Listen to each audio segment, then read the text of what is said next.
I'm Seth with According to Seth. How are you both doing this morning? Great, great. Nice to meet you. How was the premiere last night? It was incredible. It was a good showing for sure. No, were you there or no? No, I didn't get a chance to go. I'm going the next screening, so I'm really excited for it. Okay, yeah, no, it was an incredible screening. I have to say, Fantastic Fest may be my favorite crowd in the entire world.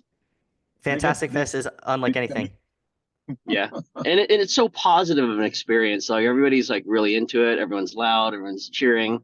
It's kind of, and also, as a filmmaker, the sound and the picture in that Alamo Draft House is amazing. It was like Hmm. perfectly displayed for the first time, and that makes a difference, I huge think. difference, especially for a movie like this. Yeah, Yeah, so that it's requires. Yeah, I say it's an A+ experience all the way around. Joyful for a filmmaker. Perfect.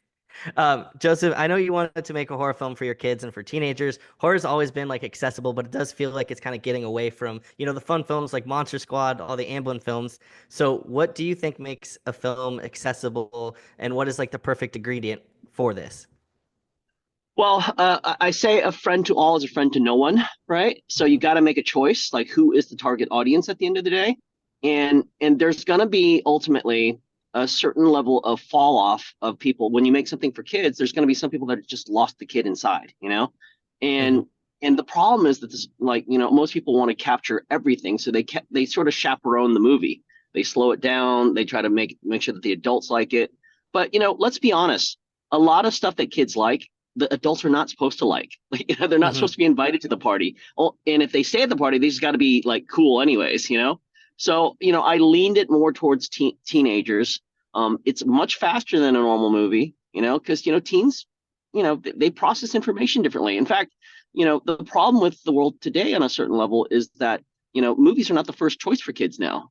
TikTok is, and, Snapchat and all the socials and stuff like that.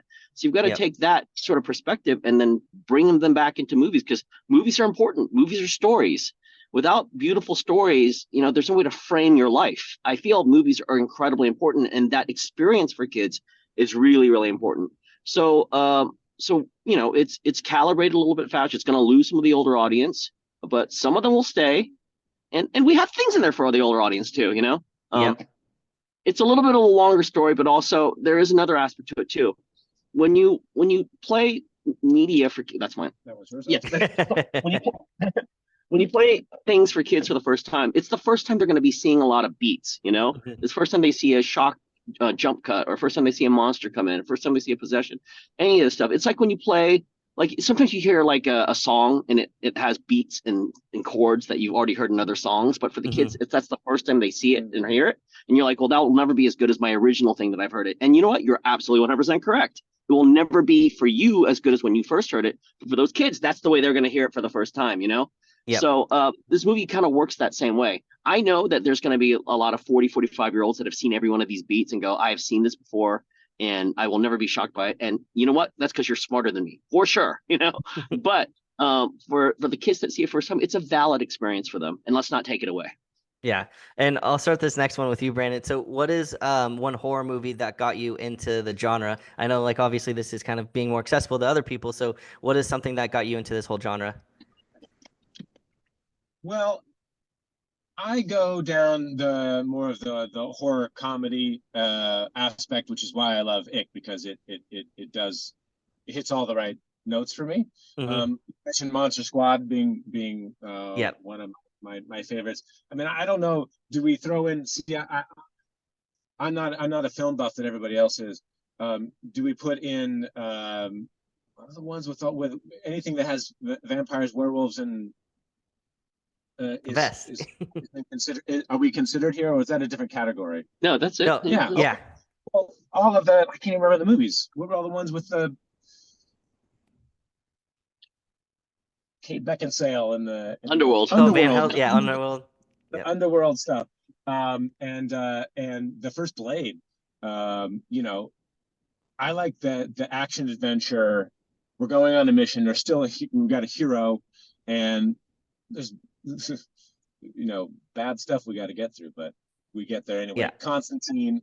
That's why I did Dylan Dog, because it's kind of a you know that version of that story that which I like. That's awesome. What about you, Joseph? Do you have a favorite horror movie that got you into the genre or Well, I monster mean, movie?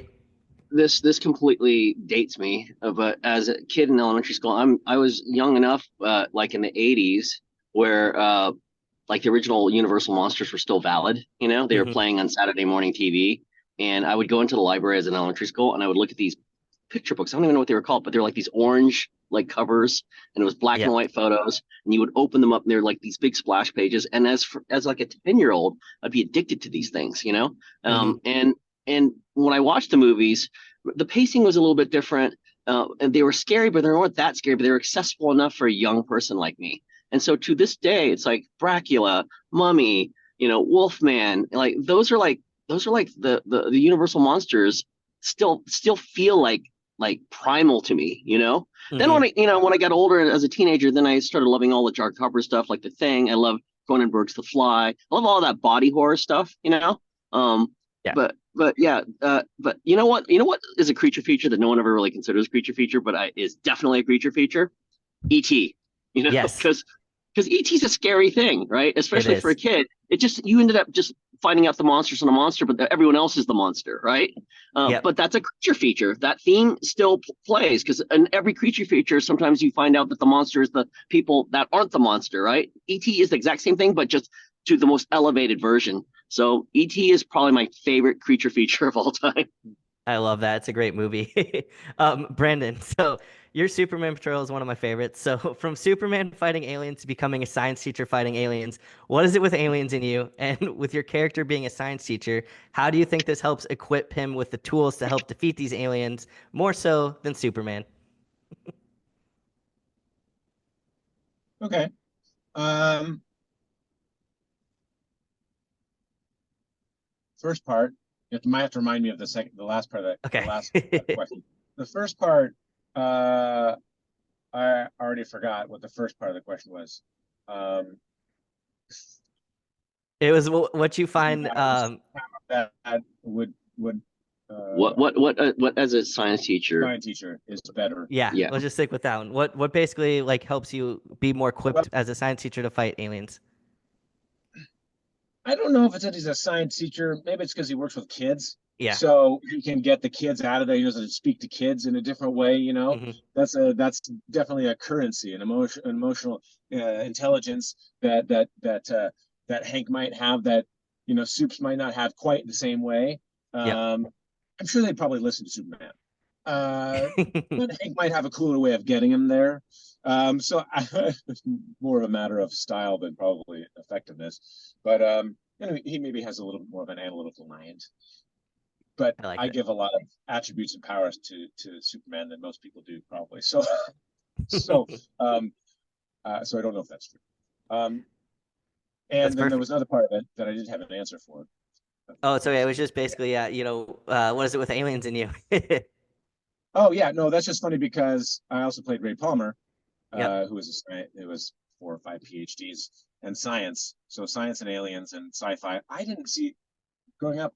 I liked sci-fi, but I was more of a fantasy person, Hmm. and all this sci-fi stuff, and not as much fantasy. But it's still in the same world of make believe fun. So sorry.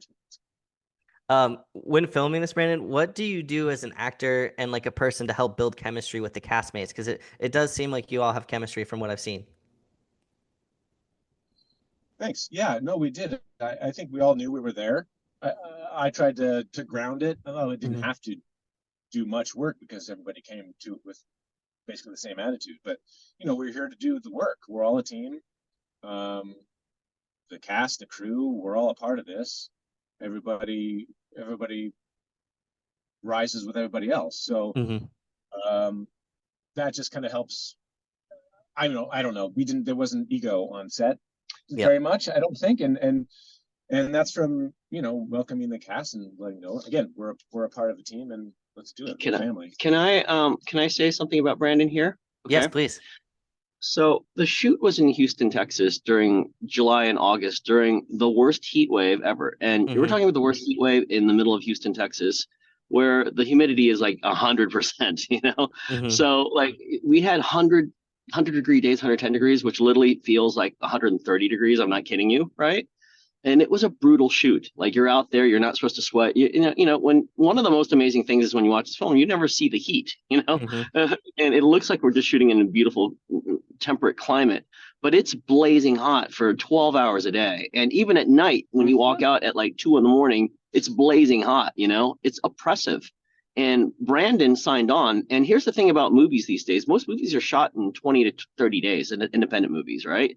We shot for 50 days. So it's 50 days in that heat, and Brandon is in almost every scene, and he had to suck it up. If Brandon falls, everyone else does. Why should we put in as much effort if the lead guy doesn't do it? And Brandon sucked it up. I know there's days where Brandon was like, what am I doing? What have I gotten myself into?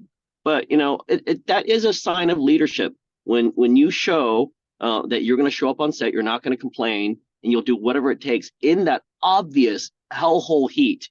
And he helped the film that way. We moved it along. We got our days because Brandon was committed. Thanks. That's amazing. So then I guess you were there every day, and you kept showing up too. I had no choice. Well, I know, but I mean, you could have any day. You could have been like, oh man, any of us could. But you had immense pressure, and you delivered. So thank you. I appreciate that. That's awesome. And that kind of brings me to my next question here is like, do you both have a favorite memory on set then? One that really sticks out to you? Favorite memory on set? No one's asked us that. I mean, I do have. I don't know if it's my favorite. It's the only one that's coming to mind right now. And it's that shot. It's the disco ball shot. It was just a moment of victory, of like achievement for everyone, for the lighting team, the camera team, Joseph, and me, to line up the shot that had to be timed correctly, and I had to do the right acting, be real in the right moment, Yeah. the right face, and all his idea. And it took like 19 takes. I think it was take 19. We finally got it. We're like, yeah, we did it. And then the movie was over and we were done. I mean, I did. It's not a moment, but it's like these. See, I was operating the camera like 99% of the time, and when I was shooting some wide lenses on faces, and so that means that like I have my eye to the camera, and I'm only like 3 feet away from Brandon, and I'm watching all his acting and his moments and stuff like that. And there's so many points with Brandon where we would do a take and he goes, I don't have it. And then we would look at each other from 3 feet away from each other, and we both knew. And being in that much proximity as close to another human being, and you're observing them right through a lens, and we're getting this sort of like connection about reality. It was a beautiful experience. And I really felt like, Brandon and I were like really in sync in performance and telling that story. And that was just really awesome. That's well described. Oh, thank you for that. That's well described. And I would say, as you began to tell that story, I started thinking of the saddest part of the movie for Hank. And while that was very challenging emotionally, it was also like incredibly cathartic in a way, because it was an achievement for me as an actor. Anyway, I made many new world records for myself, however you want to say, achievements for myself as an actor on this movie. Well, yeah, we didn't move on from any take until we both felt it was great, and for a movie that's a horror comedy, I feel like the acting is real, the emotions are real. And so we treated it like, as if it was reality, and we did not move on until we felt there was authenticity. And I would as many takes as Brandon needed, we just did it. Not that he needed that many, but occasionally there would be something where we go, well, we got to work that out, Yep. When you first saw the creature design, Brandon, was there a moment that scared you on set? And for you, Joseph, what was your inspiration behind the design? I don't have a moment that scared me, but it was amazing. I mean, the physical makeup that was on set was excellent, and I was very impressed by all of that, and how it's also represented in the film. It's very scary and gross and awesome. The way that it came up is that you ask yourself a lot of different questions about what what it does, what is it? And there's answers that I'm not going to tell the audience Yep. because it kind of spoils things, and I want them to. It's on an ultimate level, the ick is never supposed to be explained. It's never you're not supposed. You'll watch it and you'll go. It's not. You're not supposed to know how it works. You're not supposed to know where it came from. You're not supposed to where it's going. It's not the point. It's like the ultimate metaphor. But there were things that I was looking at in terms of how insects move. You know, on a physical level, there's obviously Cthulhu and those type of creatures like the Blob and Slither and everything you've seen before. But on a certain level, there's the way that it moved. It moves like an insect, and more importantly, it's a throwback to Ray Harryhausen. Like I'm not trying to make it look 100% real because at the end of the day, the funniest thing, and I've been doing CG effects for 30 years, and a lot of times when people look at CG, like we're at a point now when if you show something completely real, and you show someone say flying through the air is done for real, you go, that looks like CG. Like you can have like buildings explode like 9/11, people go, that looks like CG, Yeah. So people don't necessarily question reality, people question the meaning, right? If they accept that meaning or not. So I'm of the line that at the end of the day, the reason why people will accept this movie or not is not because of the look of the CG. The CG can do anything, It's whether or not you accept the premise and you're going to be along for the ride. And there's nothing I can do about that at a certain point. Either you're going to want to take this journey or you're not. And I remember this whole thing that Steven Spielberg and George Lucas had an interview back in Starlog back in the day. And there's a shot of this truck going over the hill on Raiders of the Lost Ark. And Spielberg wanted to redo it, because he didn't look real enough. And George said, the audience is with you at this point, and no one's ever going to complain about it. And no one ever does, Yeah. So I decided to make my creature more of a insect Ray Harryhausen style movement. And I think for the most part, most people are on board. People that want to nitpick, they're going to do that anyways, but they're not on board the spirit of the movie, right? The movie's That's not awesome. a movie's not a biopic on the ick. No, it's not. Wikipedia page and everything that it is. It's just got here, guys. We don't know everything about it. Look, it may be smarter than the filmmakers. We don't know. Maybe smarter than you, the viewer, watching this movie. So you shouldn't second guess the ick because it might come after you. I mean, look at So just watch the movie and know that it's a movie telling you a fun story so you can have a fun time in your life for once. I mean, NASA went to the And moon. get scared. NASA went to the moon, and everybody thinks Kubrick shot it. So I believe that we landed on the moon, and I believe it looks amazing. So which side of the fence do you fall on? It's up to you. What is something that you want audiences to take from this, from each of you? What's something that you really want them to kind of gain? Well, I mean, it depends on who's going to see the movie. This is a I think it's a very fun movie with a lot of heart. That's why I like it so much. But it's thrilling and scaring and an adventure, and will scare you. So it's an all-encompassing experience. Like I said before, it's an experience. One of the real Enjoyable experience. One of the real icks in life for me is that all these movies are so negative now. We make these dour, just bleak, dystopian like things that you walk out of it and going, I hate life and everything's bad. And I don't want that message for kids. I don't.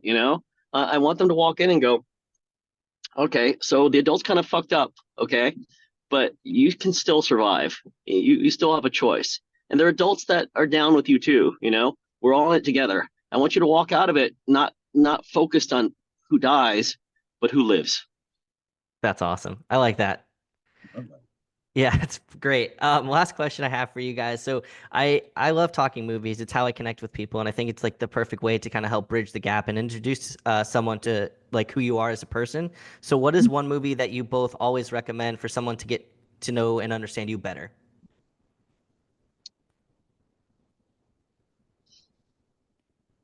One movie? One movie, that's hard. I know.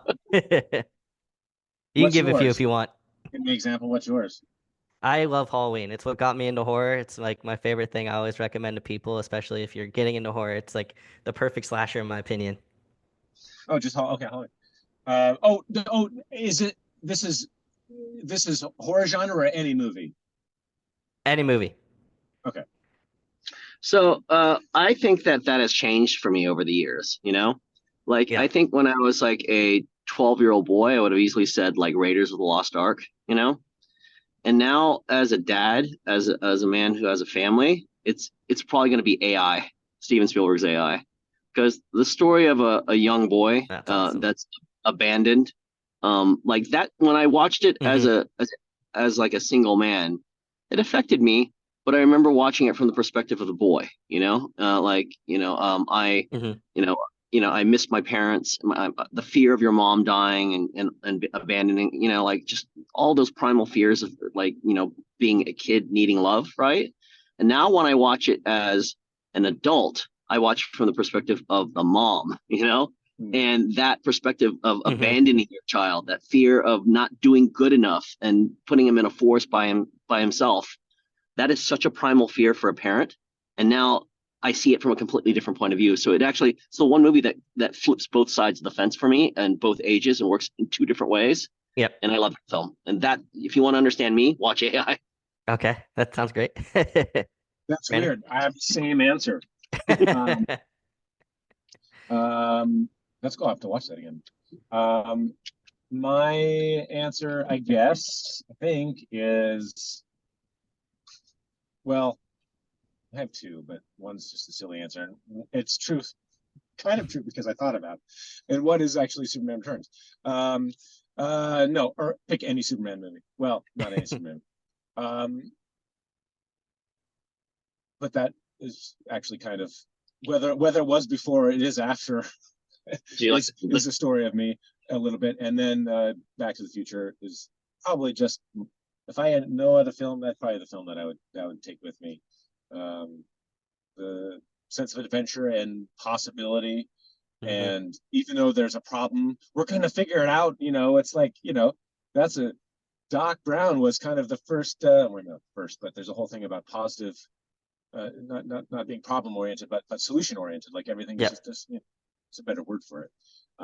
But he's kind of, there were always problems, but we always figured he was going to figure it out because we could see it in his eyes and his mind, and that positive energy forward is, yeah, I like it. That's Brandon's a awesome. very positive person. And if Yes. I learned a lot of my comedy from Michael J. Fox and Christopher, everybody. So thank you for that, everyone in that movie. And I worked That's with Tom. amazing. That's perfect. Well, I love all these answers, and I really appreciate your guys' time today. I can't wait to see the movie, and also for you, Joseph. I know you shared my write up on your movie, so I was really happy about that, and I was hoping to meet you guys in person.